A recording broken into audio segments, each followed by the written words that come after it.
could spell the end of the human race. Now you might be wondering, is that a line from some Hollywood sci-fi script? Nope, that is a very real, very chilling prediction from one of the absolute greatest minds in human history regarding our own technological advancements. Welcome to The Explainer. Today we're looking at something truly fascinating, the intersection of incredible genius, the technology that empowered it, and the dire warnings that same genius left us about our collective future. In this explainer, we're going to trace Professor Stephen Hawking's incredible relationship with technology. We'll be moving all the way from the deeply personal, micro-level tools he absolutely relied on just to communicate every single day, outward to his macro-level warnings for humanity as a whole. You see, Hawking relied on tech to share his brilliant mind with us, but that very unique vantage point is exactly what allowed him to so clearly see its greatest dangers. Okay, let's dive into this. Section 1, Upgrading a Brilliant Mind, from Primitive Prediction to Intel ACACT. To truly understand why he so desperately needed a system upgrade, we first kind of need to respect what he actually managed to pull off with his old setup. With that previous system, Hawking meticulously wrote 5 entire books. One of those was the iconic A Brief History of Time, which spent greater than 5 years on the Sunday Times bestseller list. Let that sink in. As Hawking himself cheekily pointed out, the only books that spent longer on that list were the Bible and Shakespeare. But despite this historic output, his workflow was just severely bottlenecked by the tech of the time. His old system relied on a remarkably primitive method for predicting the next word he wanted to type. I mean, imagine the immense frustration of having the universe's most complex secrets sitting right there in your head, but being stuck with clunky, outdated word prediction software just to get them out. Well, enter Intel. They wrote a brand new program for him called ACAT. This new, relatively bug-free system used advanced predictive text based on analyzing both the English language and his own previous usage. And this was a real game changer.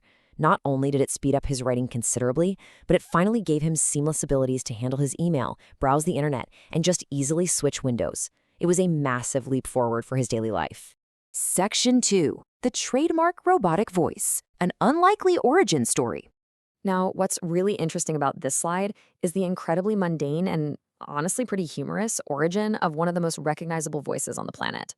Hawking actually noted that his very first speech synthesizer was almost completely unintelligible, but then he got a replacement.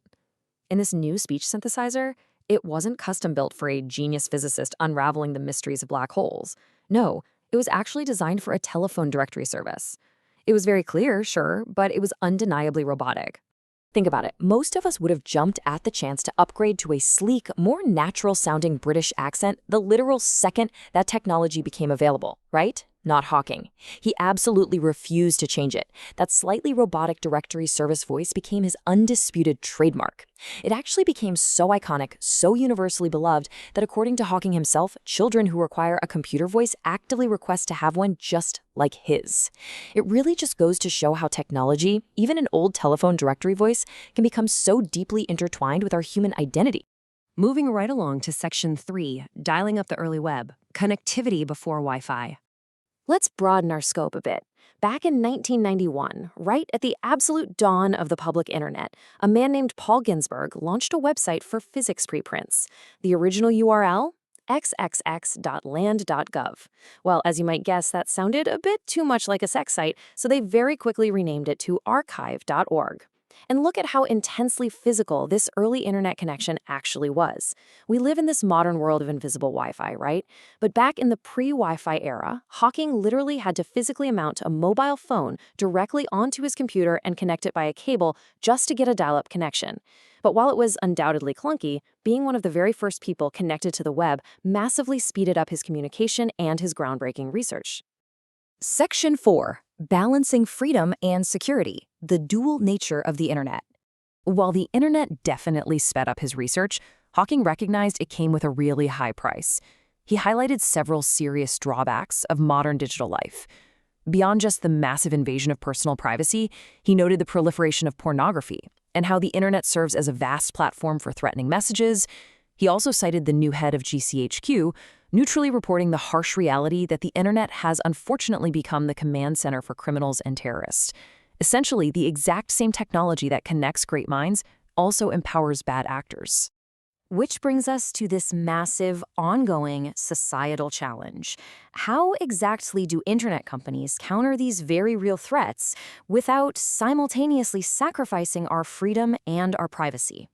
Hawking argued that more absolutely must be done by tech companies, but he completely acknowledged the immense difficulty of walking that tightrope. It's a vital question for our era, for sure. But interestingly enough, as pressing as this issue is, Hawking viewed it as merely a precursor to an even larger, potentially terminal threat. Let's move to and see how this builds in Section 5, the ultimate AI warning, the threat of full artificial intelligence. You really have to appreciate the profound irony here. Primitive AI, meaning the highly useful machine learning that currently exists, is exactly the kind of predictive text technology inside that Intel ACAT system that allowed Hawking to speak to the world with such amazing clarity. It is incredibly beneficial. But then there's what he called full AI. This represents future systems that are completely self-aware, and his warning here was stark. The development of full artificial intelligence could literally spell the end of the human race. So the crucial point is right here in this warning. Once humans develop artificial intelligence, it would take off on its own and redesign itself at an ever-increasing rate. Think about the mechanics of that for a second.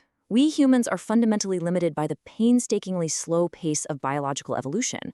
A fully realized AI, it would face absolutely no such limits. It would continuously and rapidly upgrade its own code. Hawking reasoned that we simply couldn't compete with that blistering pace of self-improvement. Because of our biological limitations, humanity would inevitably be entirely superseded by its own creation. Which leaves us staring at a profound and honestly terrifying dilemma.